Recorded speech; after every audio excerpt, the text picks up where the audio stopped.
रक्षा मंच के जितने भी सदस्य हैं, इसका टीम है, उन सभी को हमारे तरफ से ओम शांति प्रणाम। और जहाँ से भी आए हुए ये गांव वासी भी इस प्रांगण में उपस्थित हुए सभी माता जी भाइयों जी को हमारे तरफ से फिर से प्रणाम। ओम शांति। बहुत देर से हम लोग सत्संग का आनंद ले रहे थे। सत्संग कहे, आध्यात्मिक ज्ञान कहे, बात एक ही है।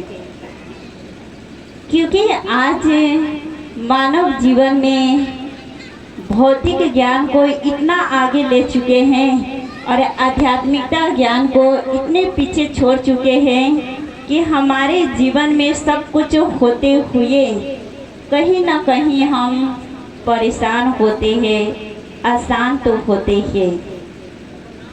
तो मानव जीवन में हमें दो चीज़ों की बहुत ज़रूरी पड़ती है।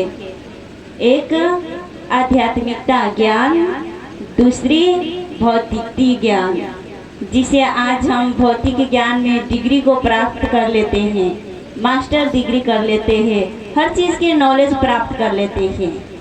लेकिन आध्यात्मिकता ज्ञान का अर्थ है कि खुद के बारे में जानना, कि इस संसार में हम कहाँ से आए हैं, क्यों आए हैं, किस लिए आए हैं। इन चीज़ों को रहस्य जानना ही आध्यात्मिकता ज्ञान है। तो भगवान कहते हैं सबसे पहले खुद के बारे में जानना ही सत्य ज्ञान, सत्य पहचान है। आज तो हम कहीं पर भी जाते हैं तो लोग पूछते हैं कि आपका नाम क्या है और कहाँ से आए हैं। तो हम यही बताते कि मेरा नाम गीता है या सीता है, राम है या फलाने जगह से आए हैं। लेकिन वास्तविकता परिचय क्या है, इस चीज़ से हम अनजान हैं कि सच में रियल में हमारा नाम क्या है, सच में हम कहाँ से आए हैं। जब ये शरीर बुढ़ापा हो जाता है, ये शरीर से एक शक्ति एनर्जी निकल जाती है, तो वो शक्ति जाती होती कहाँ। तो वही परमात्मा आकर इस ज्ञान को बताते हैं कि संसार में जितने भी मनुष्य हैं ना, एक आत्मा है जिसको साधारण भाषा में प्राण कहते हैं। प्राण जब तक इस शरीर में है ना, तब तक हर रिश्ते नाते में बंधे हुए हैं। यही प्राण जब इस शरीर से निकल जाती है तो कितना भी सुंदर क्यों ना हो, कितना भी पदवान क्यों ना हो, कितना भी श्रेष्ठवान क्यों ना हो, इस शरीर का कोई भी महत्व नहीं रहता। चाहे किसी भी उम्र का हो, चाहे वृद्ध अवस्था का हो, चाहे युवा अवस्था का हो, चाहे बाल अवस्था का हो, जब तक ये शरीर में ये चैतन्य शक्ति कहा गया है, इसे एक एनर्जी कहा गया है, जिस शक्ति के आधार से ये शरीर चलती है, जिसे आत्मा ये आंखें द्वारा देखती है, मुख द्वारा बोलती है, कान द्वारा सुनती है, हाथ पैर के द्वारा अपना कर्म करती है। और जैसे ये शरीर से ये प्राण निकल जाती है तो कुछ कर पाता है, कुछ कर पाता है नहीं। उसे जहाँ सुला दीजिए, जैसे कर दीजिए, उसे काट भी दीजिए, जला भी दीजिए, मार भी पीट कीजिए, उससे कुछ फर्क नहीं पड़ता।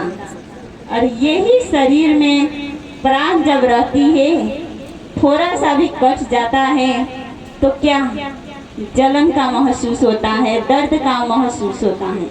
क्यों? क्योंकि आत्मा ही ये शरीर के द्वारा दुख और सुख की महसूस करती है। इसीलिए हमें ये आत्मा एक कभी मरती नहीं है।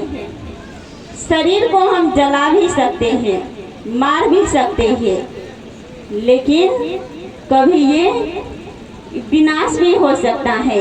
लेकिन ये शरीर को चलाने वाली जो आत्मा, जो प्राण कहते, वो कभी जलती भी नहीं और मरती भी नहीं।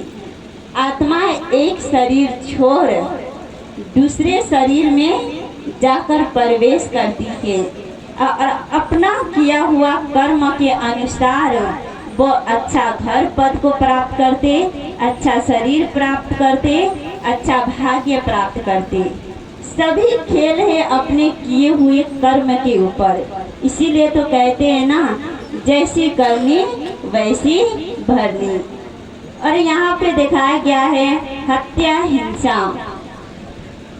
हत्या हिंसा सभी जानते हैं, हत्या हिंसा करना पाप है, गुनाह है, फिर भी हम क्यों करते हैं? करते हैं ना। कहते हैं